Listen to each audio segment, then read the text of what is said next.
कहते हैं राह का भी पत्थर चकनाचूर होना चाहिए, वार चाहे एक हो भरपूर होना चाहिए।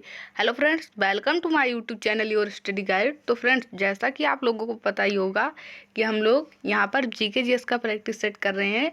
और आप लोग किसी भी जीके रिलेटेड एग्जाम की तैयारी कर रहे हो तो ये वीडियो आप लोगों के लिए हेल्पफुल होने वाला है, क्योंकि ये सारे ऐसे क्वेश्चन हैं आप लोग किसी भी एग्जाम का प्रीवियस ईयर का पेपर उठाकर देखेंगे तो इसमें से क्वेश्चन जरूर मिलेगा।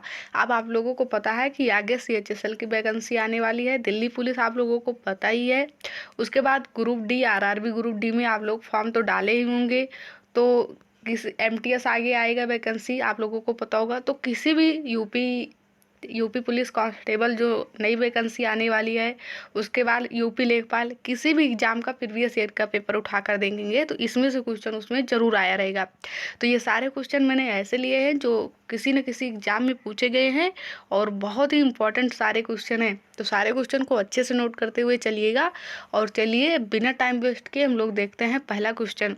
तो पहला क्वेश्चन क्या है, देखिए, भारत में राष्ट्रीय महिला दिवस किस तारीख को मनाया जाता है। अब पहली बात तो एक क्वेश्चन अक्सर आप लोग देखते होंगे कि दिवस से आ जाता है। वैसे आज कौन सा दिवस है आप लोगों को पता होगा। आज है 24 मार्च और आज है राष्ट्रीय बालिका दिवस। क्या है आज? आज है राष्ट्रीय बालिका दिवस, तो ये भी ध्यान रखेंगे। उसके बाद जो क्वेश्चन में है कि भारत में राष्ट्रीय महिला दिवस कब मनाया जाता है, एक होता है अंतर्राष्ट्रीय महिला दिवस और एक होता है राष्ट्रीय महिला दिवस। तो अंतर्राष्ट्रीय महिला दिवस जो होता है वो तो आप सभी लोगों को पता होगा कि वो किस दिन होता है। वो होता है 8 मार्च को। वो किस दिन होता है? 8 मार्च को अंतर्राष्ट्रीय महिला दिवस होता है। लेकिन बात करें कि राष्ट्रीय महिला दिवस, तो राष्ट्रीय महिला दिवस किस तारीख को मनाया जाता है? 13 फरवरी को। ये सारे क्वेश्चन मोस्ट इंपॉर्टेंट है दिवस से जैसे 8 मार्च हो गया अंतर्राष्ट्रीय महिला दिवस। उसके बाद 10 दिसंबर बहुत पूछा जाता है, आप सभी लोगों को पता होगा। राष्ट्रीय मानवाधिकार किस दिन होता है? 10 दिसंबर को होता है, जो कि बहुत पूछा जाने वाला है।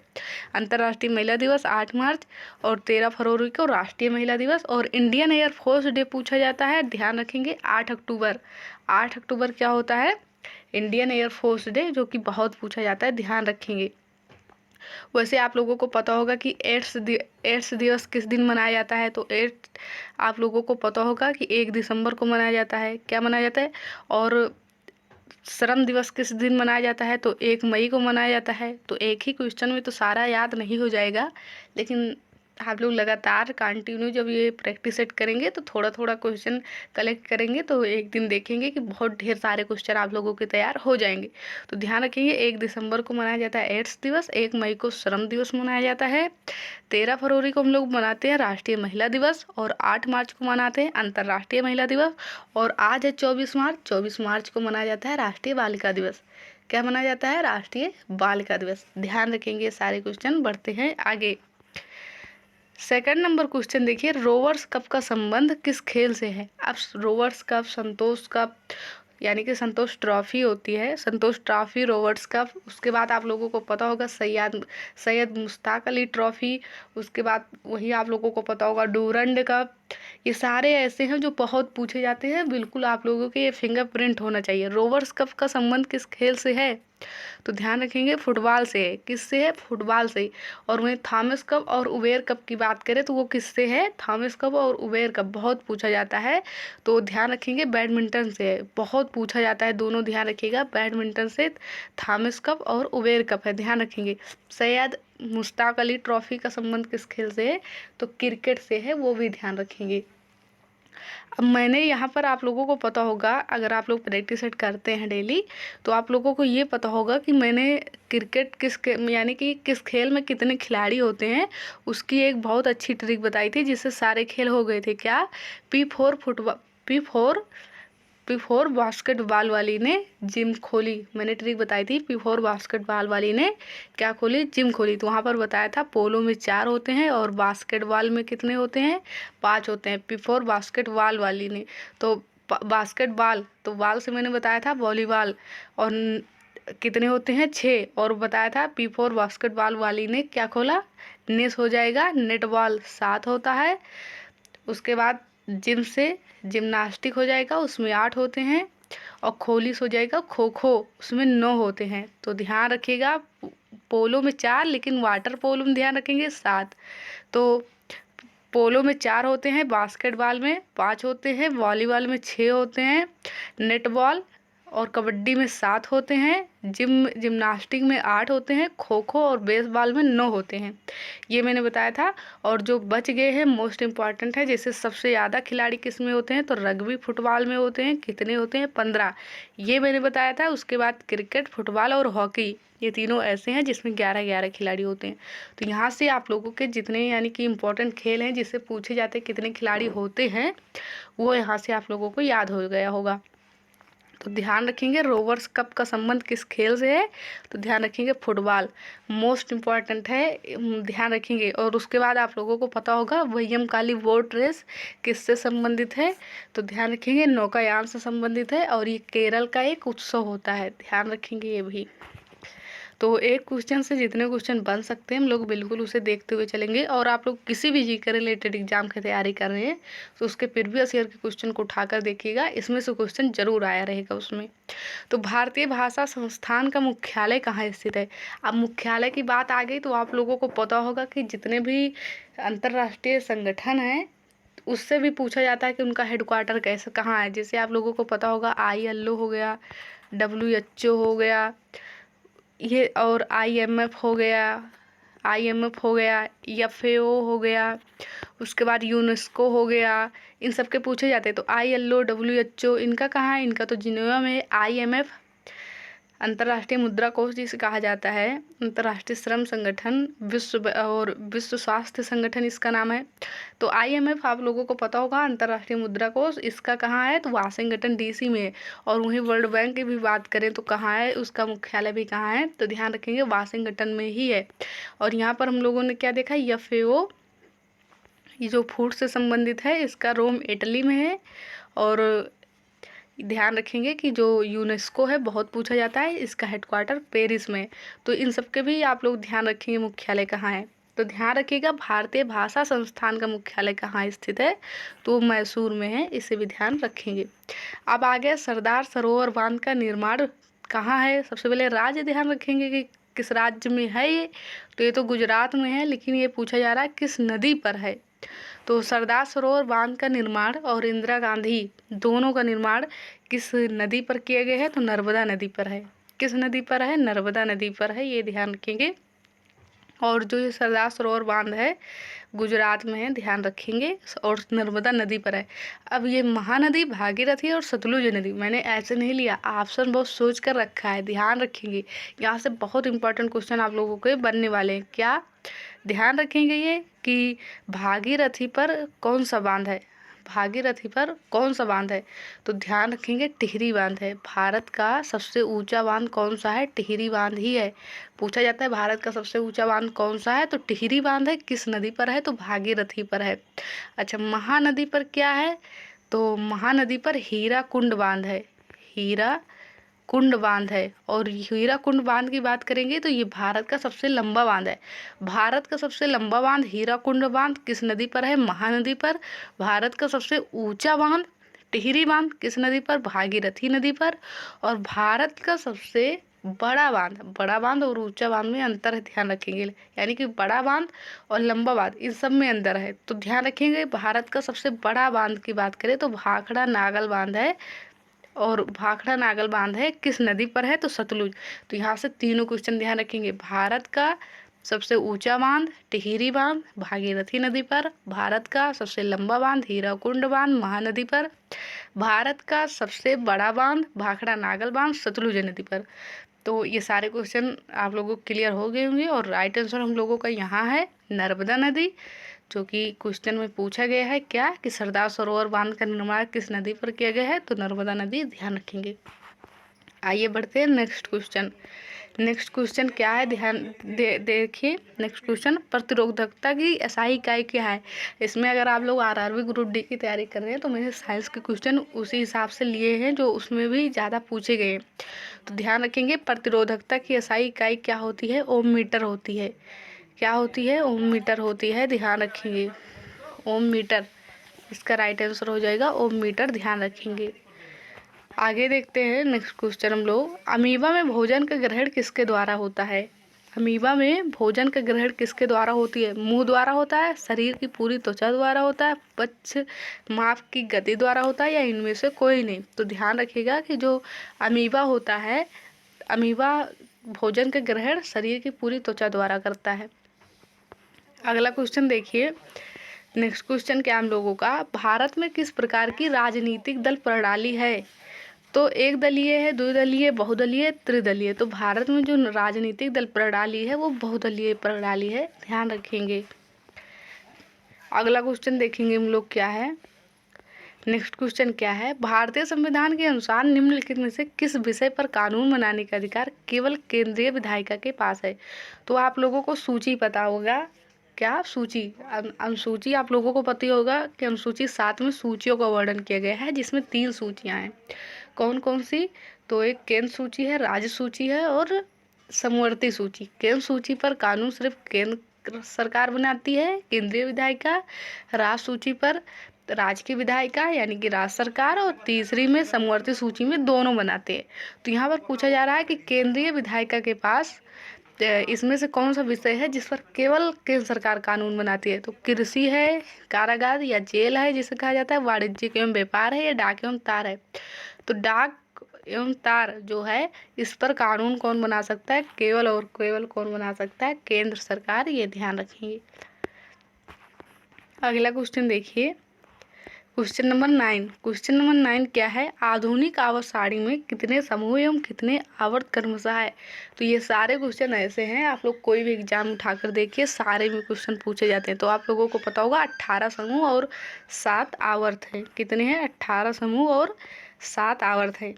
आप देखिए यहाँ पर इम्पोर्टेंट क्वेश्चन क्या है, बहुत इंपॉर्टेंट क्वेश्चन, कि किराना घराना के प्रवर्तक किसे माना जाता है? किराना घराना के फाउंडर, किराना घराना के संस्थापक कौन है? तो कौन है? अलाउद्दीन खान, पंडित विष्णु दिगंबर पलुस्कर, उस्ताद अब्दुल करीम खान, या पंडित भीमसेन जोशी? तो पंडित भीमसेन जोशी को देखते ही आंसर मत दे दीजिएगा। क्यों? क्योंकि ये किराना घराना से संबंधित तो हैं लेकिन उसके फाउंडर नहीं है। फाउंडर यानी कि उसके संस्थापक नहीं है। संस्थापक कौन है? करीम खान। करीम खान है इसके संस्थापक, ध्यान रखिएगा। अब देखिए यहाँ से इम्पोर्टेंट क्वेश्चन देख लीजिए कि किराना घराना से यानी कि संबंधित कौन कौन है। आंसर तुम लोगों का हो गया करीम खान, संस्थापक तो करीम खान है, लेकिन ध्यान रखिएगा पहले तो पंडित भीमसेन जोशी भी किराना घराना से संबंधित है। उसके बाद दूसरे नंबर पर देखेंगे वाहिद अली खान। वाहिद अली खान भी इससे संबंधित हैं। तो वाहिद अली खान, पंडित भीमसेन जोशी और करीम खान, ये सभी लोग किससे संबंधित है? तो ध्यान रखिएगा किराना घराना से। अब हम लोग देख लेते हैं कि जो प्रमुख घराना है और भी, जैसे भिंडी बाजार घराना, आगरा घराना, पटियाला घराना, इन सब के संस्थापक कौन है उनको भी यहाँ पर देख लेते हैं, क्योंकि कोई भी पूछा जा सकता है, सारे इम्पोर्टेंट हैं। तो ध्यान रखेंगे आगरा घराना के संस्थापक कौन है? हाजी सुजान खान। कौन है? आगरा घराने के संस्थापक हाजी सुजान खान। पटियाला घराना के फतेह अली खान। भिंडी बाजार घराना के, तो भिंडी बाजार घराना की बात आई तो ध्यान रखेंगे आप लोग लता मंगेशकर भी इसी से संबंधित है, भिंडी बाजार घराना से, और इसके संस्थापक छज्जू खान है। और ग्वालियर घराना के नत्थू खान। तो आगरा घराना के कौन है? हाजी सुजान खान। पटियाला घराना के फतेह अली खान। भिंडी बाजार घराना के छज्जू खान। और ग्वालियर घराना के नत्थू खान। और बात करें किराना घराना जो अभी हम लोगों ने ऊपर देखा, उसके कौन है? तो करीम खान। इन सभी के नाम आप लोग ध्यान रखेंगे, बहुत ही इम्पोर्टेंट है। अबसारी 2 प्लेटें होती है, तो यहाँ पर पूछा जा रहा है कि निम्नलिखित में से कौन सी अबसारी प्लेट सीमा की मुख्य विशेषता है? तो अबसारी में क्या होता है कि इसमें क्या होता है, प्लेटें एक दूसरे की तरफ आती हैं, अबसारी में एक दूसरे से दूर जाती हैं। तो अबसारी में क्या हो जाएगा? प्लेटें एक दूसरे की ओर आती हैं। ये राइट आंसर हम लोगों का हो जाएगा। अगला क्वेश्चन देखिए, नेक्स्ट क्वेश्चन हम लोगों का क्या है, भारतीय संविधान का निम्नलिखित में से कौन सा भाग भारत की जिला न्यायपालिका से संबंधित है? अब आप लोगों को भारत की न्यायिक प्रणाली को पता ही होगा अच्छी तरह से। क्या आप लोगों को पता होगा? क्या पता होगा? ये होता है आप लोगों का सुप्रीम कोर्ट, ये होता है हाई कोर्ट, ये होता है डिस्ट्रिक्ट कोर्ट यानी कि जिला न्यायालय, ये आप लोगों को पता होगा। और भारत में एक क्रम से होता है, ठीक, सबसे ऊपर सुप्रीम कोर्ट, उसके बाद हाई कोर्ट, उसके बाद डिस्ट्रिक्ट कोर्ट होता है।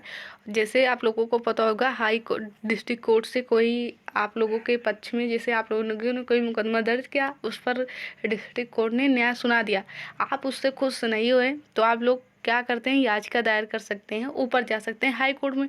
हाई कोर्ट ने दिया, निर्देश दिया, यानी कि न्याय दिया, अब उससे भी आप लोग खुश नहीं है तो आप लोग जाते हैं सुप्रीम कोर्ट। लेकिन ध्यान रखिएगा, ऐसा नहीं है कि बस आया न्याय आप तुरंत चले गए हाई कोर्ट, उसके लिए भी कुछ नियम होते हैं, कुछ कानून होते हैं, यदि आप उसको फुलफिल करते हैं तब आगे जा सकते हैं। ऐसा नहीं है कि न्याय आता है और आप तुरंत चले जाते हैं उसमें, ऐसा नहीं है।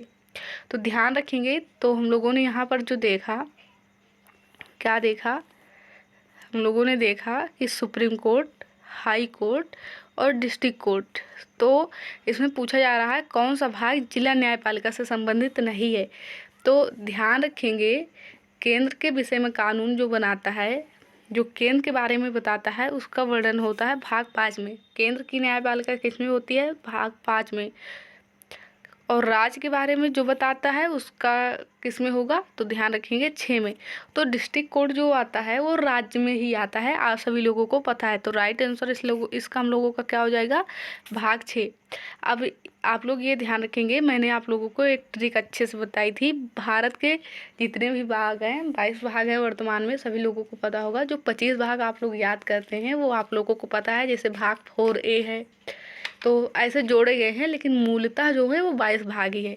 तो 22 भाग को याद करने की मैंने आप लोगों को बहुत अच्छे से ट्रिक बताई थी। क्या, सनम ने पूछा राज्य से नासा से चुराओ सासे, इससे आप लोगों को सारे भाग याद हो गए होंगे। अगर आप लोगों ने लगातार आप लोग प्रैक्टिस कर रहे हैं तो आप लोगों को ये ट्रिक पता होगी।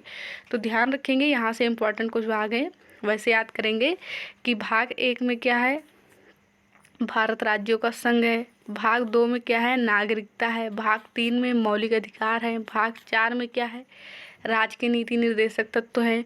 भाग 4A में मौलिक कर्तव्य है, बहुत इम्पोर्टेंट। भाग 5 में केंद्र के बारे में बताया गया है। भाग 6 में क्या है, तो भाग 6 में राज्य के बारे में बताया गया है। भाग 7 समाप्त कर दिया गया है, ये आप सभी लोगों को पता है। और बात करें हम लोग, तो ये सारे इम्पोर्टेंट ध्यान रखेंगे। उसके बाद आप लोगों को पता होगा कि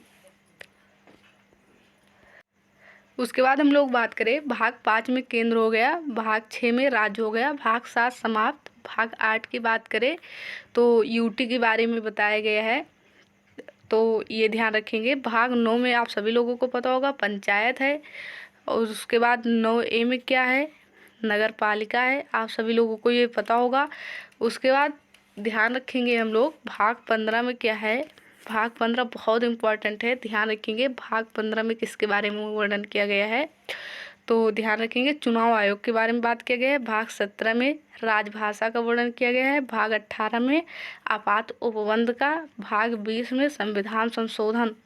तो ये कुछ इम्पोर्टेंट भाग है जो कि मोस्ट इम्पॉर्टेंट सभी में पूछे जाते हैं, तो ध्यान रखेंगे। जिला न्यायपालिका किसके अंतर्गत आता है, राज्य के अंतर्गत ही आता है, तो भाग 6 इसका राइट आंसर हो जाएगा। ध्यान रखेंगे। भाग 3 में क्या है, मौलिक अधिकार।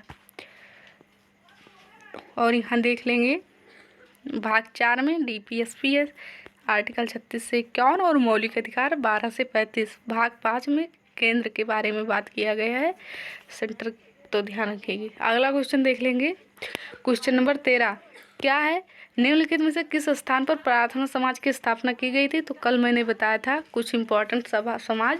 प्रार्थना समाज की स्थापना किसने की थी, तो आत्माराम पांडुरंग ने की थी। कब की थी, 1867 में की थी।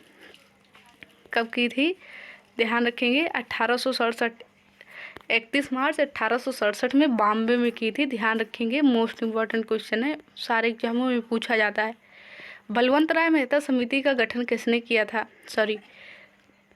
किस लिए किया गया था। बलवंत राय मेहता समिति का गठन किस लिए किया गया था, सभी को पता होगा, पंचायत के लिए किया गया था। किसके लिए किया गया था, पंचायत के लिए किया गया था, ये ध्यान रखेंगे।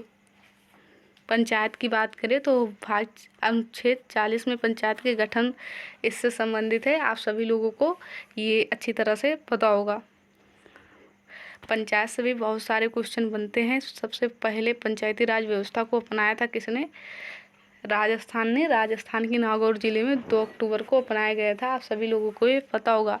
पंचायती राज दिवस कब मनाया जाता है? 24 अप्रैल को। ये भी ध्यान रखेंगे आप लोग। मोहिनीअट्टम किस भारतीय राज्य की शास्त्रीय नृत्य शैली है? तो मोहिनीअट्टम कथकली, मोहिनीअट्टम कथकली ये दोनों कहाँ के हैं? केरल के हैं। तमिलनाडु का भरतनाट्यम है। आंध्र प्रदेश का क्या है? कुचिपुड़ी। और असम का क्या है? तो ध्यान रखेंगे असम का कौन सा है? असम का कलाकरण सत्रिया है। क्या है? सत्रिया। अगला ध्यान रखेंगे क्वेश्चन क्या है? Important question. प्रकाश संश्लेषण की क्रिया में कौन सी गैस मुक्त होती है? कौन सी गैस मुक्त होती है? तो आप सभी लोगों को पता होगा प्रकाश संश्लेषण का केमिकल रिएक्शन, रासायनिक अपक्रिया जो होती है वो क्या होती है? Important question. H2O CO2 release होती है C6H, यानी बनता है C6H12O11, उसके बाद +O2। ये होती है रासायनिक अपक्रिया। यहाँ पर प्रकाश, सूर्य का प्रकाश होता है और यहाँ पर पराहरित क्लोरोफिल होता है। ये होती है रासायनिक अपक्रिया। तो इसमें मुक्त कौन सी होती है? Oxygen gas. तो ध्यान रखिए कार्बन डाइऑक्साइड इसमें इसके द्वारा होती है। कार्बन डाइऑक्साइड, सूर्य का प्रकाश और जल, क्लोरोफिल, इन चारों की उपस्थिति से ग्लूकोज बनता है और क्या होता है? ऑक्सीजन गैस रिलीज होती है। ध्यान रखेंगे। तो राइट आंसर क्या हो जाएगा हम लोगों के यहाँ पर? कौन सी गैस मुक्त होती है? तो ध्यान रखेंगे ऑक्सीजन। अगला क्वेश्चन देखिए, क्वेश्चन नंबर 17। प्रकाश संश्लेषण की क्रिया के लिए निम्नलिखित में से क्या किसकी उपस्थिति जरूरी है? तो मैंने बताया भी H2O होता है, प्लस क्या होता है? CO2, सूर्य का प्रकाश प्लस और क्लोरोफिल यानी कि पराहरित, तो जल, कार्बन डाइऑक्साइड, प्रकाश, ये सभी होते हैं। राइट आंसर क्या हो जाएगा? ये सभी। इन्वायरमेंट किस भाषा से बना है? अब मैंने यहाँ पर ऑप्शन नहीं लिखा जिससे थोड़ा जल्दी हो जाए, ध्यान रखेंगे। तो इन्वायरमेंट बहुत एग्जाम में PCL लेवल के एग्जाम तक में इसमें इसे पूछा गया है। ध्यान रखेंगे, बहुत इंपॉर्टेंट क्वेश्चन कि इन्वायरमेंट किस भाषा से बना है। तो ध्यान रखेंगे फ्रांस की भाषा से बना है। फ्रांस की कौन सी भाषा है? तो ध्यान रखेंगे इन्वायरोनेर होता है। क्या होता है?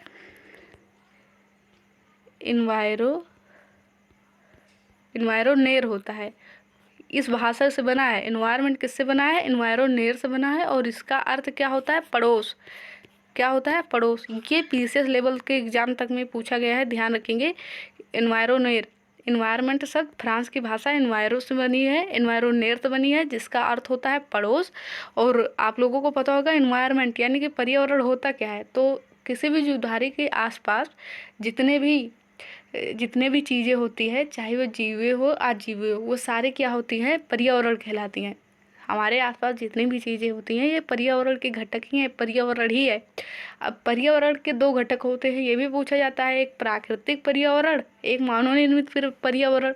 अब प्राकृतिक पर्यावरण में आप लोग जानते हैं एक जीवीय होता है, एक अजीवीय होता है। जीवीय मतलब जो जीवित होते हैं, जैसे पादप हो गया, जंतु हो गया। अजीवीय जैसे आप लोगों को पता होगा क्या? पर्वत, पहाड़, नदी, ये हो गए।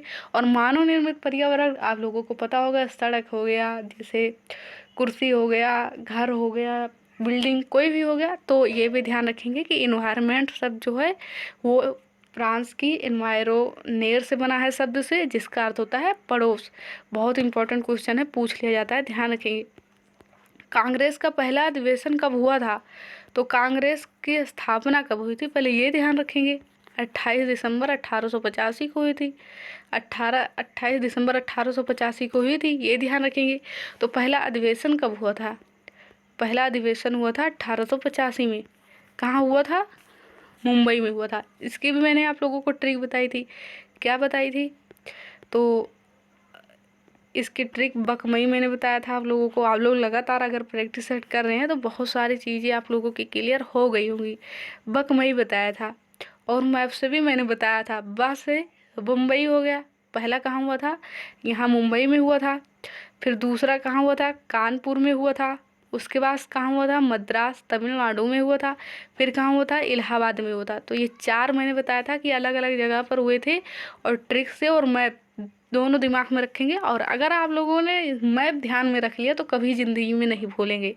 ट्रिक तो भूल भी सकते हैं, लेकिन अगर दिमाग में मैप आ गया तो ये कभी निकलने वाला नहीं है, क्योंकि हमारा दिमाग जो है वो चित्र में ज़्यादा सोचता है। तो बकमई पहला मुंबई, दूसरा कोलकाता, तीसरा मद्रास और चौथा इलाहाबाद। पहले अधिवेशन की अध्यक्षता किसने की थी? बिमल चंद्र बनर्जी जी ने। दूसरी की दादा भाई नौरोजी जी ने। तीसरी की किसने की थी? तो ध्यान रखेंगे तीसरा किसने किया था? तो आप लोगों को पता होगा कि जो तीसरा अधिवेशन था उसमें पहले मुस्लिम अध्यक्ष बने थे, मोहम्मद तैयब ऐसे कुछ नाम था, आप सभी लोगों को पता होगा। और चौथे में पहले मुस्लिम बने थे, चौथे में पहले अंग्रेज बने थे जो भारत के नहीं थे, वो थे जॉर्ज यूले। तो ये सारे क्वेश्चन आप लोग ध्यान रखेंगे, इंपॉर्टेंट है। और कांग्रेस अधिवेशन की पहली महिला अध्यक्ष कौन थी? तो एनी बेसेंट थी। लेकिन पूछा जाए कि पहली महिला भारतीय अध्यक्ष, तो सरोजिनी नायडू थी, 1925 कानपुर अधिवेशन। ध्यान रखिए। अगला क्वेश्चन है, भारतीय संविधान में मौलिक कर्तव्य को कहाँ से लिया गया है? तो मौलिक कर्तव्य को लिया गया है रूस से, इम्पॉर्टेंट क्वेश्चन। और मौलिक कर्तव्य का वर्णन आर्टिकल 51A में है, भाग 4A में है। और किस समिति की सिफारिश पर लाया गया? तो सरदार सरोवर सिंह समिति की सिफारिश पर इसे लाया गया था। ये भी क्वेश्चन ध्यान रखिए। अगला क्वेश्चन देखिए, ये करंट अफेयर, आप लोगों की ही मांग थी कि करंट अफेयर के भी क्वेश्चन शामिल किया जाए, तो मैंने करंट अफेयर के लास्ट में क्वेश्चन लिया है 2-3। 5वां एशियाई पुरुष चैंपियनशिप कौन सा देश जीतता है? तो ध्यान रखेंगे 5वां एशियाई चैंपियनशिप ये कौन सा है, किस खेल के लिए होता है? तो हॉकी के लिए होता है। किसके लिए होता है ये? तो ध्यान रखेंगे हॉकी के लिए होता है। और इसमें चाहे पुरुष पूछे यानी कि मेल पूछे या फीमेल, दोनों को ये जीता है भारत और दोनों को हारा है चाइना। दोनों ध्यान रखेंगे क्या कि ये आप लोग ऐसे ध्यान रखेंगे 5वां एशियाई चैंपियनशिप कौन सा देश जीता है? तो मेल फीमेल दोनों भारत जीता है और मेल फीमेल दोनों ही हारा कौन है? तो चाइना। ध्यान रखेंगे, important question. Dada Saheb Phalke award इस बार किसको मिला है? तो दादा साहब फाल्के अवार्ड इस बार किसे मिला है? तो मिथुन चक्रवर्ती जी को मिला है। ध्यान रखेंगे, करंट का क्वेश्चन है, मोस्ट इंपॉर्टेंट क्वेश्चन है। किसे मिला है दादा साहब फाल्के अवार्ड इस बार? मिथुन चक्रवर्ती। अगला क्वेश्चन देख लीजिए, बहुत इंपॉर्टेंट सारे क्वेश्चन मैंने इसमें करंट के लिए हैं, ध्यान रखेंगे। 57वां जो ऑस्कर अवार्ड है, सबसे बेस्ट फिल्म का अवार्ड इस बार किसको मिला है? तो ध्यान रखेंगे बेस्ट फिल्म का अवार्ड किसे मिला है? अनोरा फिल्म को मिला है। अनोरा फिल्म को मिला है, ध्यान रखेंगे। और भारत की तरफ से इसमें कौन सी फिल्म शामिल हुई थी? तो लापता लेडी, लेकिन उसे कोई अवार्ड नहीं मिला है, ये ध्यान रखेंगे। और शॉर्ट फिल्म का अवार्ड किसे मिला है? तो द ब्रूटलिस्ट को मिला है, वो भी ध्यान रखेंगे।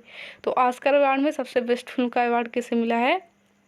ध्यान रखेंगे अनोरा फिल्म को। अच्छा, मेजर ध्यानचंद खेल, क्या ध्यान रखेंगे? मेजर ध्यानचंद खेल रत्न पुरस्कार 2024 किसे मिला है? तो ये 4 को मिला है, ध्यान रखेंगे। और मोस्ट इम्पॉर्टेंट है, पहला मनु भाकर नाम ध्यान रखेंगे। दूसरे की बात करें तो डी गुकेश शतरंज बादशाह किसे मिला है? डी गुकेश को मिला है। उसके बाद किसे मिला है?